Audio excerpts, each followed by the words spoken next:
What's going on, guys? Welcome to the Scent Bubble. I am your host for the late evening, and today we're going to talk about an ARMAF fragrance, specifically from the Club de Nuit line, that I feel gets talked about a lot, but I feel like a lot of the people talking about this fragrance just simply like to have it in their collection to say they do, but it seems like they don't really rock this fragrance on multi-occasion. I really am a big fan favorite of this fragrance, and this might be my number one fragrance from the Club de Nuit line. And so I want to take a video and give it a little bit more love and help you to make a decision on if you're looking to get this fragrance in the near future. Before we do that, you know what we do. Let's run this intro.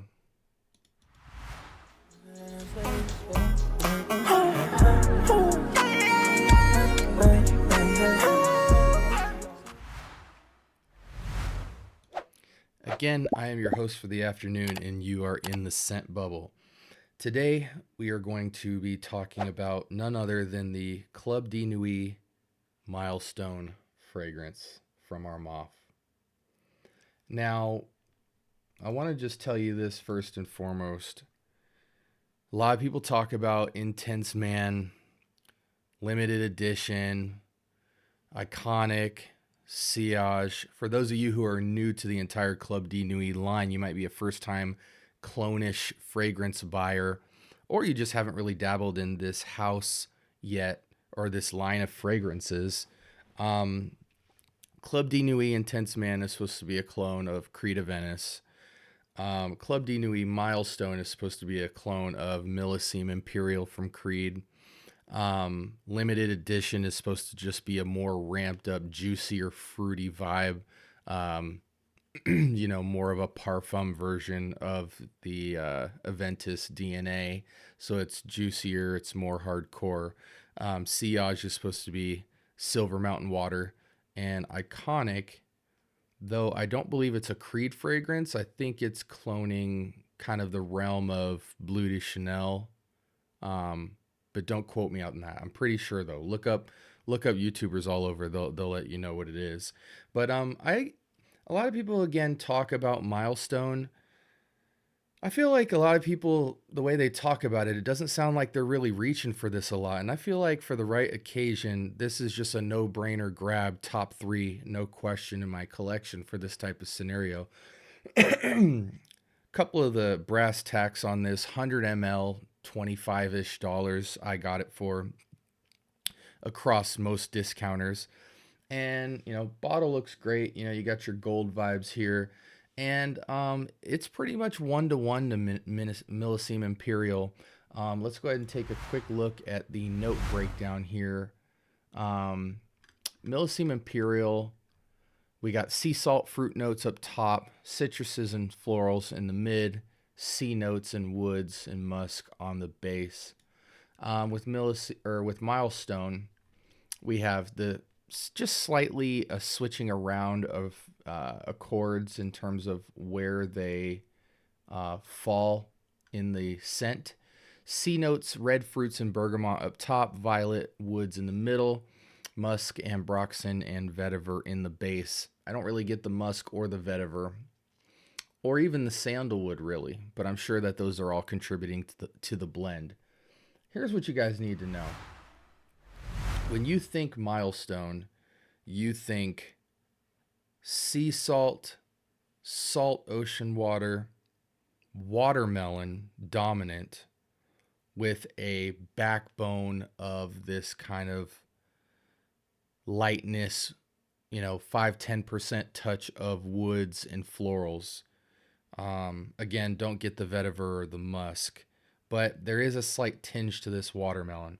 This is not watermelon like, I don't want to say it's not super candied watermelon, because it is, but it's not totally Jolly Rancher watermelon. It is somewhat ambery and warmed up, even though there isn't amber in this fragrance.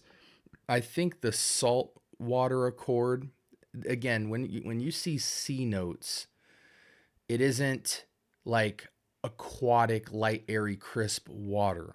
This is sea salt, saltwater, ocean type vibes. So I believe that the saltwater kind of vibe is warming up this fragrance so that almost in the same way that you would make like a wine reduction, which is basically just fruits that are in a wine thrown on a pan and heated up, and then they take on this kind of savory element.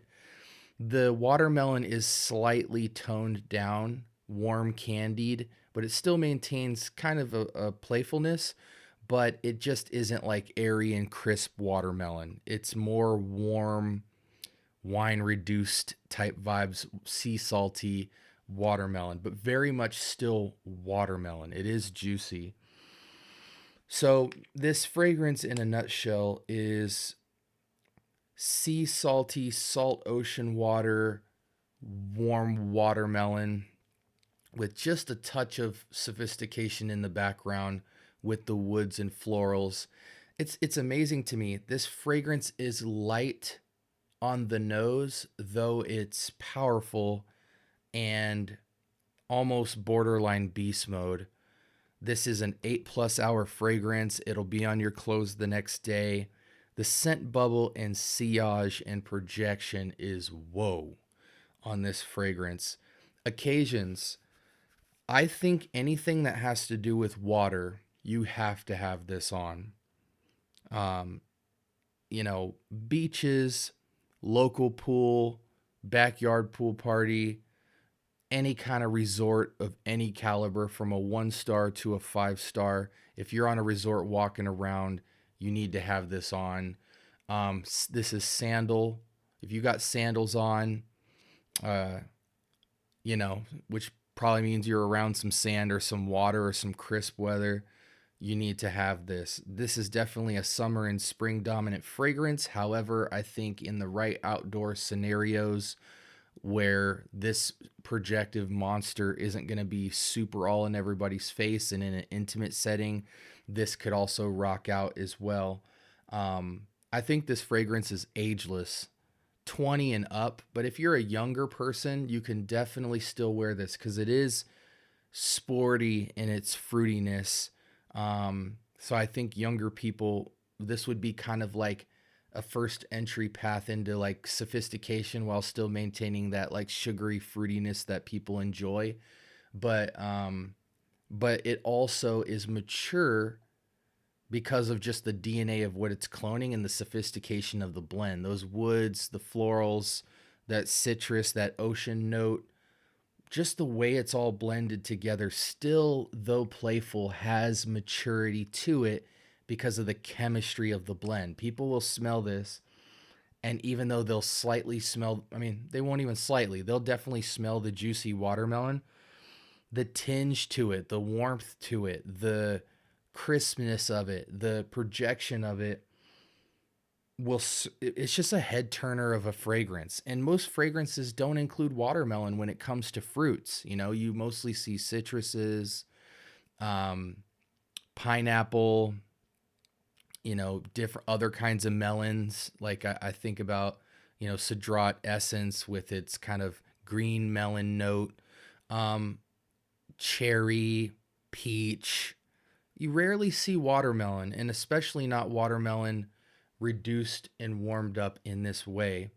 Um, this is just a phenomenal fragrance. I remember just a couple years back, I was celebrating my 10-year anniversary with my wife.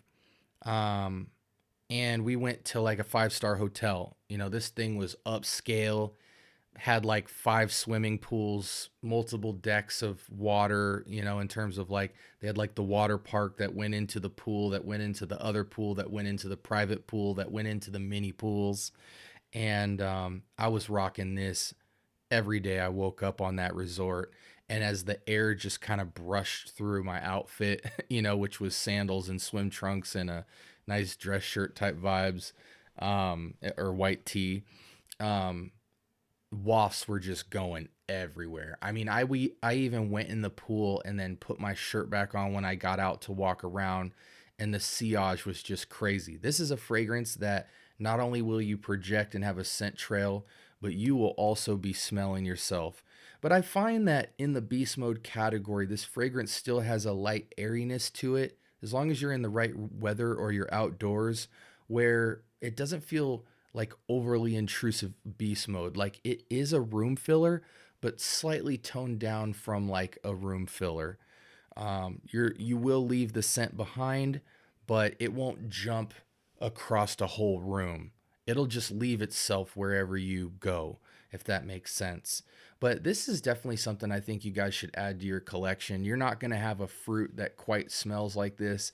I only know of one or two other fragrances that have kind of the watermelon note, but the way the sea salty, saltwater, aquatic vibe to this is, I just think it's really one of one. And if you're someone who's chasing the Millesime Imperial DNA, and you don't have the money, look no further. This, I believe, probably outperforms Millesime Imperial due to the ambroxan and is just a gem of a fragrance. If you're considering this fragrance, consider it no further. This is, like, for me, out of the Club de Nuit line, don't get me wrong, Intense Man definitely has a special place in my heart for that just upscale rich man business. I'm about my paper kind of vibe, and its uniqueness for how it kind of treats that smoky pineapple-y lemon type DNA. Iconic is good as well. And then Sillage, Silver Mountain Water, they do their thing. But this just, to me, is a DNA that gives it its own lane of uniqueness, and it's just a must-have. I've reached for this. In terms of Club de Nuit lines that I've reached for the most on my daily use, I've reached more for Milestone and Intense Man Limited Edition and an Intense Man than the others. But, I'm in Arizona, super hot, warm weather, always around water, and I work a lot, I'm an older male, let's just put it that way. So I'm at work all the time. So those use cases are just, but again, when it comes to being on the beach, being on the water, being on a boat, whatever, I don't find many fragrances in my collection that are really messing with both the sophistication, the playfulness, yet also still being slightly mature aspect to it, really ageless fragrance. If you're considering this fragrance, definitely ask me any questions that you have in the comment selection, but I think this is blind buy worthy. Unless you really aren't super drawn to fruits, maybe you might want to grab a sample of it, but at its price point, by the time you get the sample, you already paid for half the bottle. That's just how I feel. But even in the fruity category, this isn't off non 9 p.m. This is, even though it says red fruits in the notes, ignore it. It's just watermelon. You don't even smell the bergamot, really. It's just brightening and freshening up the fragrance. It's one of one, absolute gem. This is ARMAF's Club de Nuit Milestone, and you should definitely blind buy this. Though, with this video that I've given you, you really shouldn't feel blind in your purchase. Thanks again for rocking with me in the scent bubble, and until next time, y'all have a wonderful, blessed evening.